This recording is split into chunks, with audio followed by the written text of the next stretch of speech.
Presta atenção porque isso pode mudar a forma como você enxerga tudo, e fica até o final, porque o vídeo oficial vai aparecer e você não pode perder. Tudo começa com algo simples: palavras. Quando alguém passa a ser rotulado e deixa de ser visto como humano, o próximo passo fica perigoso. Um caso recente mostrou isso de forma chocante. Um jovem foi morto em público, e o mais assustador não foi só o crime, mas pessoas comemorando como se fosse algo normal. Isso revela algo maior: ninguém chega a esse nível do nada. Existe uma influência constante que molda a forma como as pessoas pensam, fazendo com que vejam quem discorda como inimigo. E quando isso acontece, a violência passa a parecer justificável. A história já mostrou esse padrão várias vezes.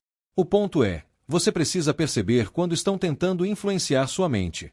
Quem controla a narrativa, controla a forma como você reage. E se você não percebe isso, acaba sendo levado sem notar. Agora me diz aqui nos comentários: você acha que isso é manipulação ou exagero?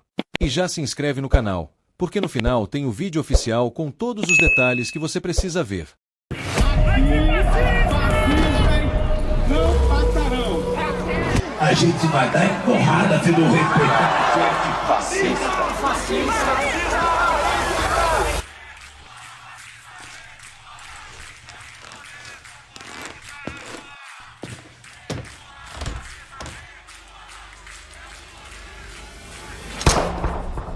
Eles não matam você por ser extremista. Eles chamam você de extremista para poder te matar. A violência começa com a linguagem.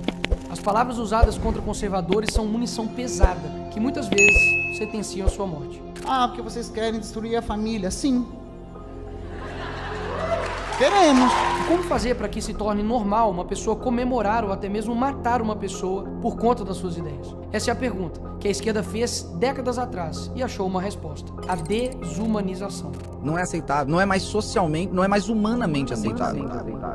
Não é mais humanamente aceitável a gente concordar que alguém pode hoje apoiar o Bolsonaro e ter bom caráter. Não tem.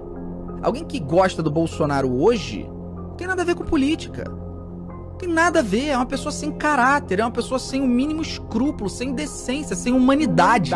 O objetivo? Fazer com que um grupo de pessoas se esqueça de que outros grupos de pessoas são humanos. No último dia 10 de setembro de 2025, o influenciador Charlie Kirk foi baleado dentro de uma universidade, na frente de centenas de jovens, mulheres, idosos, crianças, inclusive na frente de sua esposa e sua filha, que correu em sua direção, assustada, quando ouviu o barulho do tiro, imaginando que poderia ser protegida pelo pai, que tombava por um tiro tomado no pescoço. Os estudantes que estavam lá fazem rodas e começam a orar. Logo depois vem a notícia. To my great fellow Americans, I am filled with grief and anger at the heinous assassination of Charlie Kirk on a college campus in Utah. Charlie Kirk está morto. Até mesmo seus oponentes de debate se comovem com a morte. Afinal, a discordância não deve ser motivo para comemorar a morte de ninguém. Por um outro lado, em minutos, milhares de vídeos comemorando a morte do rapaz. Mataram o Charlie Kirk. Ai, coitado, tomou um tiro, não sei se na cara. Tem duas filhas pequenas. Que bom para as filhas dele, né? Que bom para as filhas dele. Que vão crescer sem a presença do sujeito repugnante, canalha, racista. A esquerda rapidamente tentou classificar o atirador como um extremista de direita. Tudo falso. O que se sabe realmente até agora? Era o único de esquerda na sua família e, além de romper com ela, foi morar com uma companheira trans. A real é que Charlie defendia valores conservadores como família e liberdade de expressão. Isso foi o suficiente para que ele fosse rotulado de extrema direita, mesmo sem nunca ter ameaçado ou praticado violência contra ninguém em momento algum de sua vida. Repito, ele nunca praticou qualquer ato de violência contra quem quer que seja. Ele era conhecido mundialmente exatamente pelo oposto, o diálogo. Rodava universidades, debatendo, discutindo e ensinando aos estudantes os mais diversos assuntos, respondendo sempre de forma aberta e sincera, apresentando de forma respeitosa e muitas vezes até amável os seus pontos de vista. Extremista, fascista, racista. Era assim que a grande mídia e os esquerdistas em geral o rotulavam. As justificativas? Ele defendia coisas absurdas. E por isso ele merecia morrer. Eu mesmo não concordava 100% com Charlie. E mesmo que você acredite que ele defendia algo absurdo, Ele merecia ter sido assassinado por isso. Uma pessoa não deveria ser livre para falar o que quiser sem que ela mereça tomar um tiro por isso. Porque mesmo o assassino que atentou contra a vida de um pai, destruiu o futuro de uma família, não foi tratado como extremo alguma coisa por absolutamente nenhum veículo da mídia tradicional. Porque, inclusive, não foram taxados de extremistas os inúmeros indivíduos que publicamente comemoraram este ato covarde e revoltante. Vou além, porque alguns dos seus amigos e amigas, talvez até você, ache normal que alguém comemore o assassinato de uma pessoa que apenas publicamente defendia as opiniões que talvez você não concorde. A resposta é simples: programação mental. A força concentrada da grande mídia, que fica falando a mesma coisa o tempo todo, junto com o controle ideológico nas escolas e universidades e a atuação coordenada dos partidos, cria um ambiente cultural perfeito para eles. Uma verdadeira fábrica de doutrina.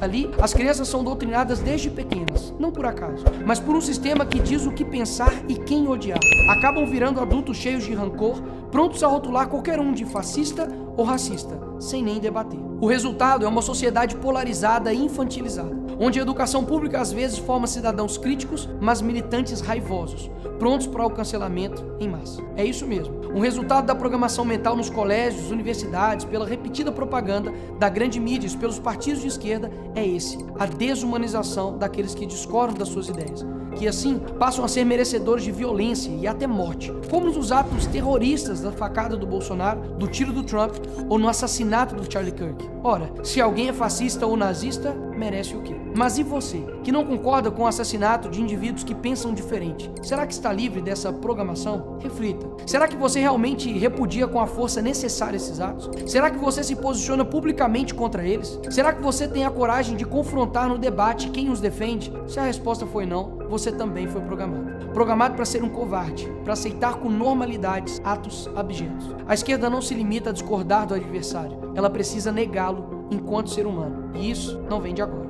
Em 1942, os nazistas desumanizaram os judeus. Transformaram um grupo inteiro em ameaça ou verme. E aí, medidas extremas passam a parecer necessárias e até desejáveis para salvar o país ou a democracia desses monstros. Essa mensagem, repetidas vezes, com imagens, tendo o monopólio dos meios de comunicação, aumentou, e muito, a eficácia dessa estratégia. Jornais publicavam capas com caricaturas e manchetes, normalizando o ódio e reduzindo os judeus a estereótipos. Usaram filmes e cartazes, os mostrando como ladrões, animais e os culpando por todos os problemas existentes. Mas essa ideia não veio dos nazistas. Em 1917, os comunistas, na Revolução Russa, idealizaram a propaganda em massa para consolidar o apoio e identificar os inimigos de classe. Ao longo dos anos, campanhas intensas que representavam os brancos, proprietários e inimigos da Revolução, como traidores, parasitas ou bandidos. Manipulavam fotografias. Sim, apagavam-se pessoas de fotos oficiais, como se elas nunca tivessem existido. Mas na verdade tinham sido assassinadas. Toda a estratégia pode ser resumida em animalização, caricatura, negação da humanidade, repetição massiva nos jornais e a manipulação da história. Porque antes do genocídio físico, é necessário que tenha um genocídio cultural. Isso te lembra algo? O candidato do PSL, Jair Bolsonaro, foi vítima agora há pouco de um atentado enquanto fazia campanha em Juiz de Fora, Minas Gerais. Aquela facada, para mim, tem uma coisa muito estranha.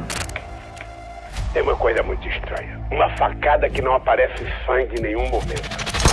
O ex-presidente dos Estados Unidos, Donald Trump, escapa por pouco de um atentado a tiros.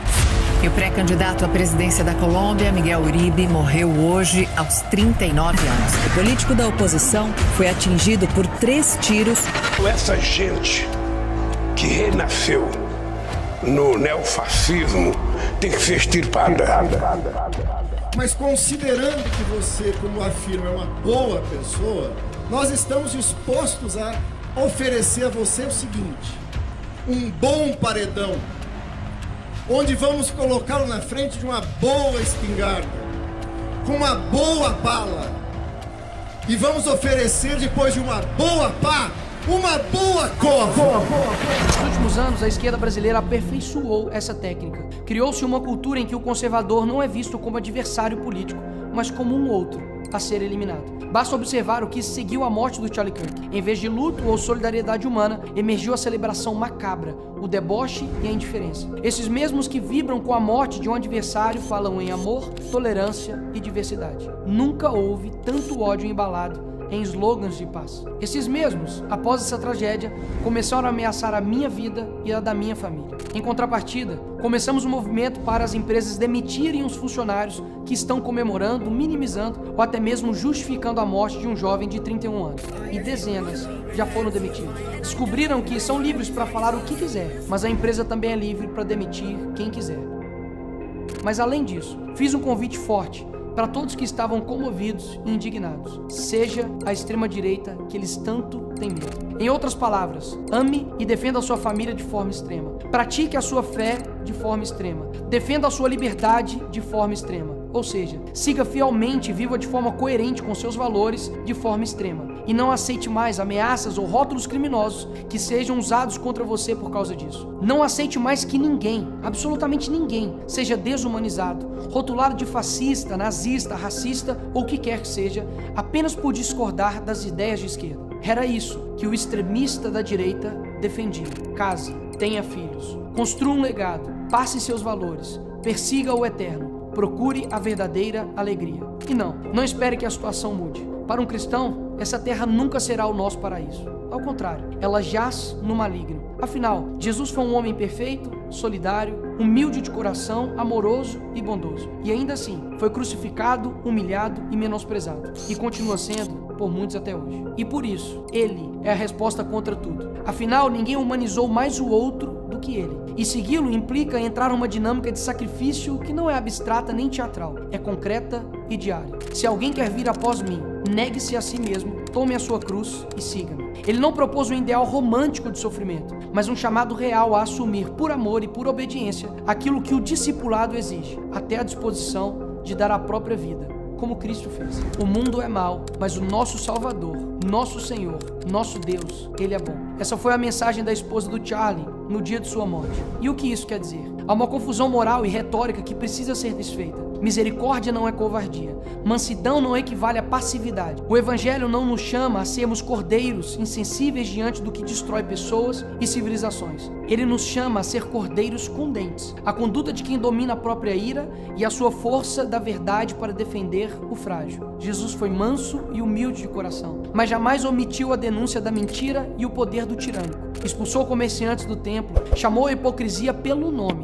sofreu por amor e não por aceitação passiva. Ser manso não é ser fraco, é ser forte o suficiente para enfrentar o mal sem ser dominado por ele, e sábio o suficiente para usar a força pela verdade e pelo amor. O cristão genuíno reconhece duas verdades ao mesmo tempo. Primeira, a violência gratuita e o ódio não se justificam. Segunda, a omissão perante a injustiça é cúmplice do crime. Assim, combater o mal é um dever que se realiza por meios morais, culturais e espirituais, e, quando necessário, institucionais. Isso significa agir com coragem, inteligência e prudência, não com fúria desordenada. Pedro, quando subiu àquele púlpito em Jerusalém, não negociou o evangelho, enfrentou a massa, denunciou o pecado e por isso foi preso, escarnecido e finalmente martirizado. Sua luta foi pública e corajosa. Proclamar a verdade mesmo diante do poder político e religioso. Estevão, acusado, humilhado e apedrejado. Sua defesa foi um balanço lúcido da história de Israel e uma acusação direta à cegueira do seu povo. Paulo enfrentou disputas, tribunais e perseguições.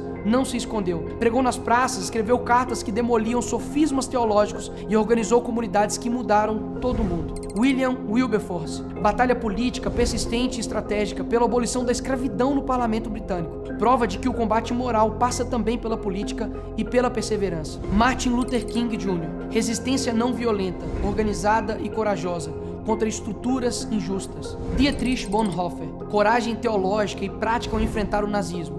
Pagou com a vida por recusar a normalização do mal. Então, como devemos agir? Denunciar a falsidade e a corrupção com coragem intelectual. Estudar, argumentar, expor erros e mentiras. A igreja é a escola de caráter, disciplina, educação moral, formação doutrinária e solidariedade. Mas, infelizmente, inúmeras igrejas têm se convertido em ambientes pautados pela estética do bem-estar. Melodias emotivas, uma atmosfera agradável e pregações que amaciam o ego, em vez de proclamarem a verdade que suscita conversão e transformação interior. Precisamos abandonar essas práticas e construir comunidades sólidas. O campo político e jurídico não é terreno proibido, é lugar de batalha. Participar, influir em leis, defender os indefesos, tudo isso é serviço cristão. Produzir cultura, livros, debates, arte e educação para moldar gerações. Quem define a linguagem e a imaginação controla, em larga medida, o futuro. Eles tentaram calar uma voz, acreditando que iriam nos amedrontar. Não, criaram uma geração sem medo, que nem mesmo a morte nos parará, mas pelo contrário, a morte de um dos nossos somente nos fortaleceu, porque sabemos que o verdadeiro legado não se enterra com o corpo, mas cresce na coragem de quem fica. Que essa mensagem chegue para milhões de jovens em todo o mundo, que já não são mais os mesmos desde a morte do Charlie Kirk. Nesse sentido, você está convidado, seja o extremista que eles tanto têm medo.